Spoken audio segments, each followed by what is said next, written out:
If anybody has ever wondered why shipping for the Webstaurant Store is so expensive, it's because all of these packages were from the same order, and they came from, I think, like 5 different cities and states, which is fine, but look what came in this box. It says it weighs 1 pound, and it doesn't even weigh that much. Like, this is a few ounces. This is what was in it.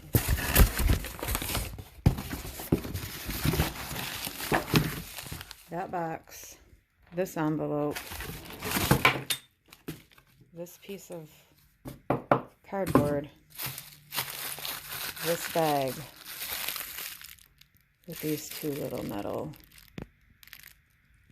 cake decorating tips. That's what was in here. That's all that was in here.